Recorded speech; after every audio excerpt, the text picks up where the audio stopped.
जय सदाशिव, जय शिव शंभु। श्रावण महात्म्य कथा श्रृंखला अध्याय 9। शुक्रवार की व्रत कथा। देवाधिदेव ने सनत कुमार से कहा, हे सनत कुमार, अब मैं तुम्हें शुक्रवार की कथा सुनाऊंगा, जिसके केवल सुनने मात्र से ही प्राणी सब प्रकार की विपत्तियों से छूट जाता है। प्राचीन काल में पांडव वंश में उत्पन्न एक सुशील नामक राजा हुआ है। वह 64 कलाओं का जानकार और धनुर्विद्या विशारद था। पुत्र सुख को छोड़कर राजा को सब आनंद प्राप्त था। उसने बहुत प्रयत्न किए, मगर उसको पुत्र की प्राप्ति नहीं हुई। राजा सुशील की रानी का नाम सुकेशी था। वह सर्वगुणों से युक्त थी। जब उसके यहाँ बहुत प्रयत्न करने पर भी पुत्र नहीं हुआ, तो वह हर समय उदास रहने लगी। वह रानी स्त्री स्वभाव के कारण हर महीने कपड़ों को अपने उदर पर बांधकर पेट की वृद्धि करती थी। इस प्रकार साहस के कारण प्रसूति के अनुसार सुकेशी गर्भिणी को खोजती रही। संयोगवश उसने पुरोहित की पत्नी को देखा। उस समय वह गर्भ से थी। कपटी रानी ने प्रसव के समय में दाई का कार्य करने वाली अन्य किसी स्त्री को इस काम के लिए नियुक्त कर दिया। उस सूतिका को एकांत में बहुत सा धन दिया और अपने गर्भ के अनुकरण की सब बातें कह सुनाई। उधर राजा ने अपनी रानी को गर्भवती जानकर पुंसवन तथा सीमांतोन्नयन बड़े प्रसन्न मन से किया। पुरोहित की पत्नी का प्रसव का समय नजदीक आया। यह सुनकर उस तरफ दाई ने भी अपने वचन का पालन किया। पुरोहित की स्त्री गर्भवती थी, लेकिन प्रसूति की बात नहीं जानती थी। अतः दाई का आदेश मानती थी तथा उसके कहे अनुसार चलती थी। पुरोहित की स्त्री द्वारा वंचना कराने के लिए दाई ने उसकी आंखों पर पट्टी बांध दी और उसके यहाँ उत्पन्न हुआ पुत्र किसी दासी के द्वारा रानी के पास भेज दिया। इस प्रकार रानी के पास पुरोहिताइन के पुत्र की पहुंच जाने से किसी की कानो कान खबर न हुई। इस नाटक को कोई भी न जान सका। रानी ने पुत्र ग्रहण करके कहा, मेरे यहाँ लड़का हुआ है, यह खबर हर जगह पहुंचा दो।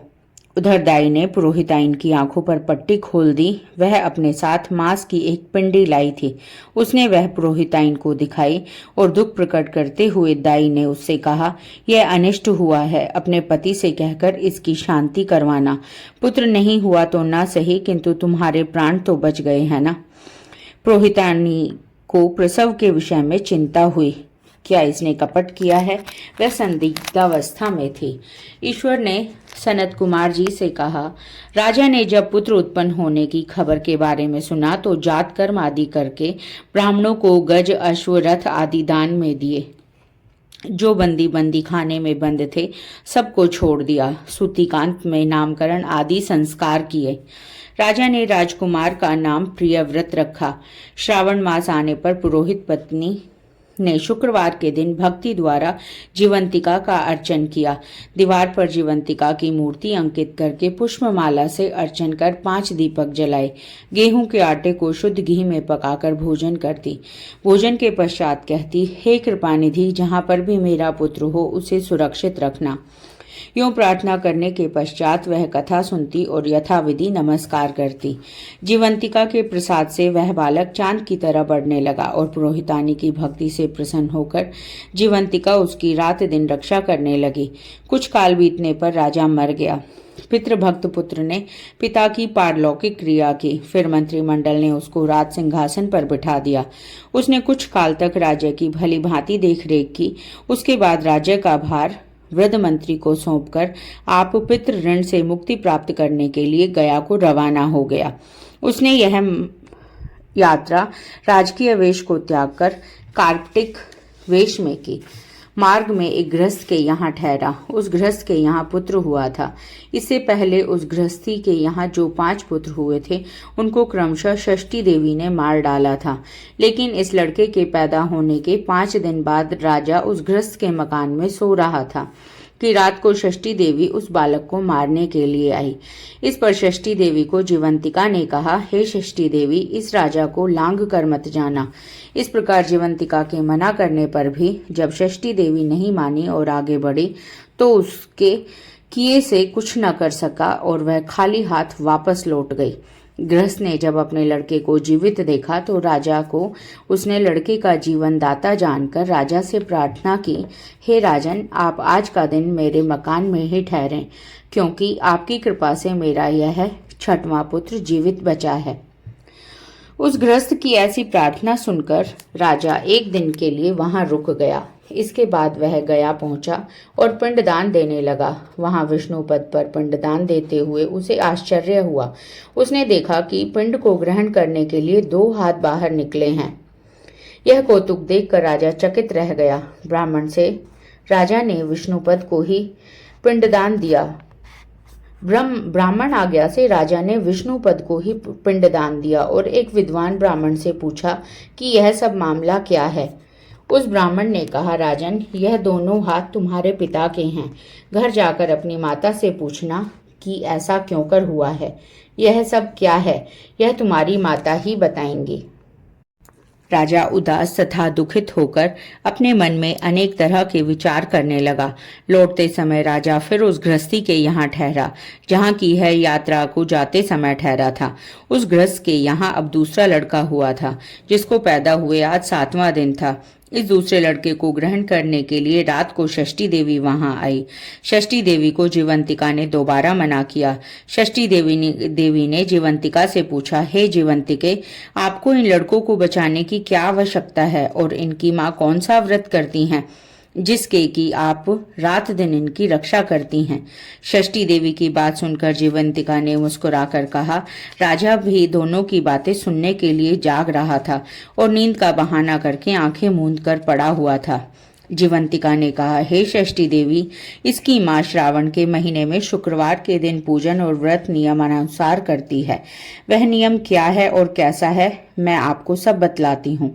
इसकी माँ उस दिन हरे रंग का वस्त्र नहीं पहनती, हाथों में हरे रंग की चूड़ियां नहीं पहनती, चावल के धोवन से जल को कभी नहीं लांघती, हरे पल्लव में मंडप के नीचे नहीं आती, हरे रंग का साग नहीं खाती। यह सब कुछ वह मेरी प्रसन्नता के लिए करती है, इसलिए मैं उसकी और इस लड़के की रक्षा करती हूँ। यह बातचीत सुनकर राजा दूसरे दिन अपने नगर में आया। उसके स्वागत के लिए नगर का हर बच्चा, बूढ़ा और नौजवान आया। राजा राजभवन में पहुंचकर अपनी माँ से पूछा, माता, आप जीवंतिका का व्रत करती हैं, उसकी क्या विधि है। माँ ने उत्तर दिया, जीवंतिका का व्रत मैं नहीं जानती। राजा ने गया यात्रा के फल प्राप्तार्थ ब्राह्मणों तथा सुहागिनों को भोजन कराने की अभिलाषा प्रकट कर उन सुहागिनी ब्राह्मणियों के यहाँ हरे वस्त्र, हरी चूड़ियां परीक्षार्थ भिजवाए। दूत ने उनसे कहा कि आप राजभवन में भोजन के लिए पधारें। पुरोहित की पत्नी ने दूत से कहा, मैं हरे रंग की कोई चीज नहीं लेती। पुरोहित पत्नी की यह बात सुनकर दूत ने सारा हाल राजा से जाकर कहा। राजा ने तब दूत के हाथ लाल रंग के वस्त्र, फल और अन्य वस्तुएं पुरोहितानी के यहाँ भिजवाई, जिनको उसने ग्रहण कर लिया। फिर वह राजा के महल में गई। उसने राजभवन के पूर्वी द्वार पर चावल के धोवन का जल तथा हरे वर्ण का मंडप देखा। फिर वह अन्य द्वार से राजभवन के भीतर गई। उसको देखकर राजा ने उसे नमस्कार किया और नियम का पालन करने का कारण पूछा। पुरोहितानी ने राजा को शुक्रवार के व्रत का कारण बतलाया। राजा को देखकर उस समय उसके स्तनों में दूध बहने लगा। उस दुग्ध धारा से राजा भली प्रकार संचित हो गया। गयाजी से 2 हाथ निकलने में तथा मार्ग में गृहस्थी के यहाँ देवी से बातचीत और पुरोहिताइन के स्तनों से दूध बहने के कारण राजा को पूर्ण विश्वास हो गया कि यही मेरी माँ है। अब राजा अपनी प्रजा का पालन पोषण करने वाली माँ के पास गया और उससे कहा, माँ, तुम डरो नहीं और मुझे मेरे जन्म का सही हाल बताओ। सुकेशनी ने उसे सारा हाल सही सही बता दिया। इस पर राजा ने अपने असली जन्मदाता माता पिता के चरणों में नमस्कार किया और उनको बहुत सारा धन देकर मालामाल कर दिया। एक दिन राजा रात को जीवंतिका से प्रार्थना करते हैं, हे जीवंतिका, मेरे जन्मदाता पिता तो मौजूद हैं, फिर गया में पानी से 2 हाथ किसके निकले थे। देवी ने राजा को स्वप्न में उत्तर दिया, राजन, मैंने केवल तुझे विश्वास दिलाने के लिए ऐसी माया की थी, इसमें संदेह मत करो। भगवान श्री सदाशिव ने श्री सनत कुमार जी से कहा, हे सनत कुमार, मैंने श्रावण के महीने में शुक्रवार का व्रत करने का महात्म्य तुमसे कहा है।